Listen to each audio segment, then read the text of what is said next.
Hey, this is Yoni Goldberg with another code pattern, and today I want to show you a powerful and sweet code pattern that sadly is not being used enough out there in the wild, which is pity because from one end it's really simple and from the other end can make impact in almost any application. And I want to walk you through it through the eyes of imaginary developer, let's call her Sarah. Sarah today is even busier than usual. She has the ticket for a concert tonight. Suddenly, as she tries to pack her work, her team lead approaches her and asks, hey, I need a small change in the orders microservice. We need to remove VAT for certain countries. It's really small change, probably 3 lines of code.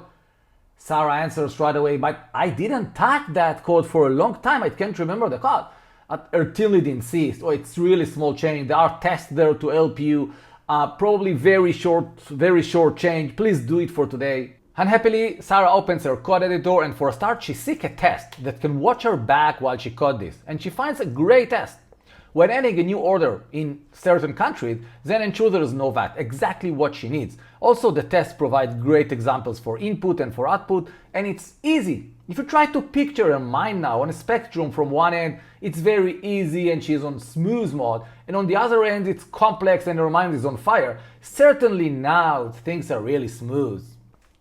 Now she delves into the implementation, and where does she start? At the beginning, at the API route, where requests are first being handled. So let's have a look at the controller, and here we have a post route to add new orders to the system. And looking at the code, it should look really familiar. Sarah, I've seen hundreds of similar code before. Controllers are usually very short and simple, and her mind obviously is still on smooth mode. Now things are about to get a little bit more complicated. What is the next step? Where do usually controller goes next?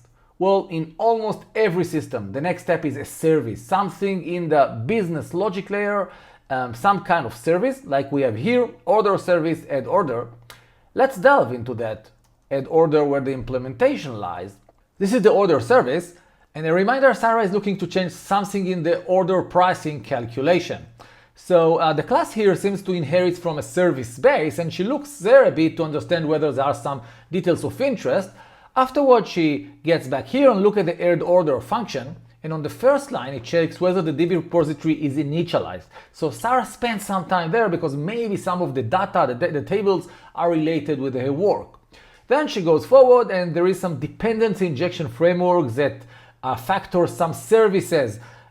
Sarah is looking also over there because maybe some of the services are related with order pricing. She spends some time, then she moves forward. 30 minutes are already gone, and she looks at the function here, get from config system, some validation rules, and maybe there in the config there are something related with pricing, and it goes on and on. There are 300 lines of code down below.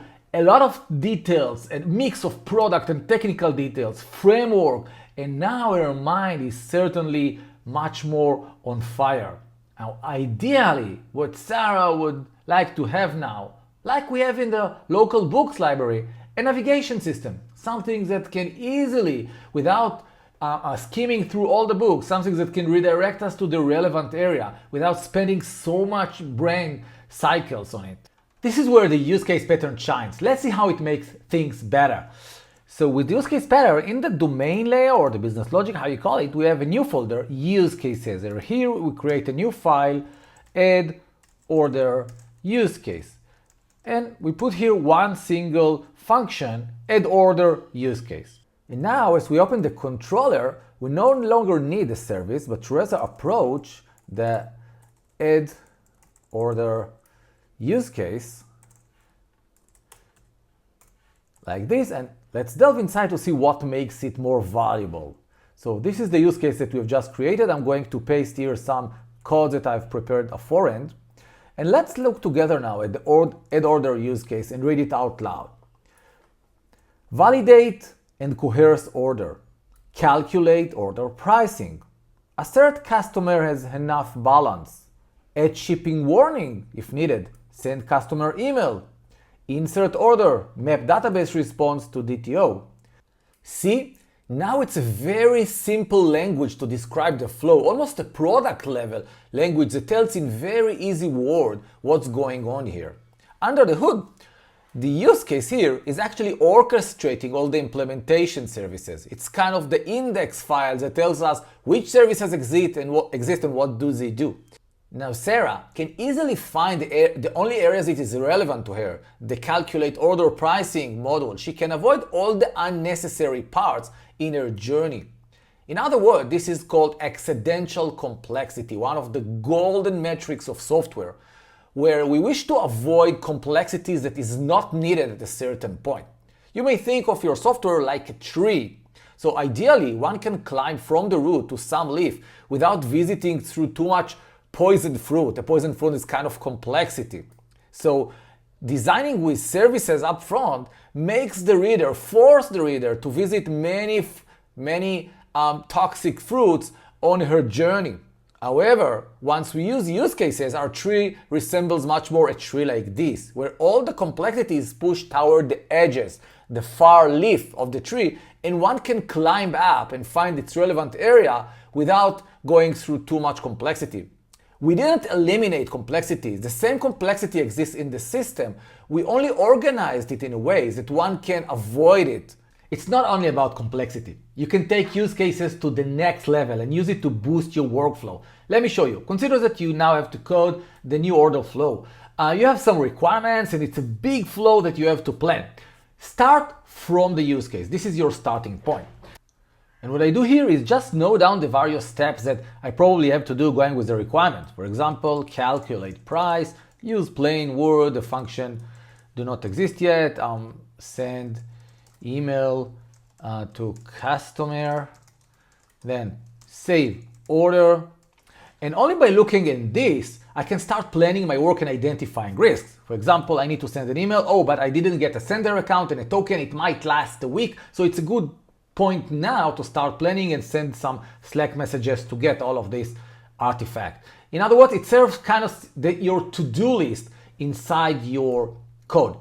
On the next step, we want to create what's called a walking skeleton. And this means that now for every function, I create a simplistic service.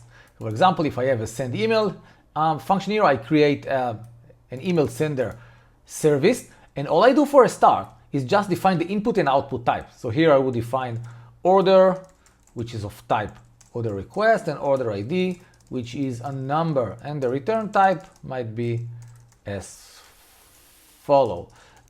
And now I want to connect all the skeleton pieces only by providing output and input parameters to each. So for the calculate price, I have to provide the order request, and to the send email, also the order request. And now I get some compilation error here tells me, hey, you need also to provide the order ID. But I don't have any order ID at this phase because we didn't yet save to the database, which happens on the next step. And this kind of wiring work surfaces design issues very early. Now I'm aware that I have to put the send email after the database work, and this gets me a very practical design validation as I code and progress. Here's another cool thing to do with use cases. So you have test coverage, a number that tells you how much of your code is covered by testing, say 80%.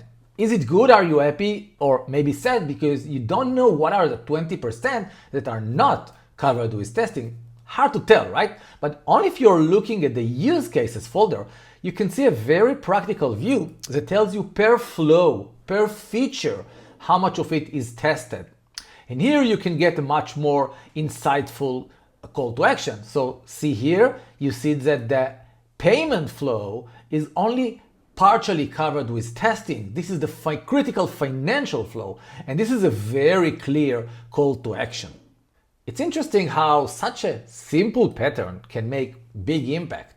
And there's more to it. You can even affect your monitoring, your logging. There are some challenges, like how to handle conditions and errors. If you want to learn more, I wrote a blog post at practica.dev blog. And if you want to learn other backend best practices from me, read my repo Node.js best practices. Lastly, I'm not sure that I should be a YouTuber. Was it even interesting? If yes, it could be awesome if you write something like, subscribe. I probably need this confidence in order to continue with content creation. See you!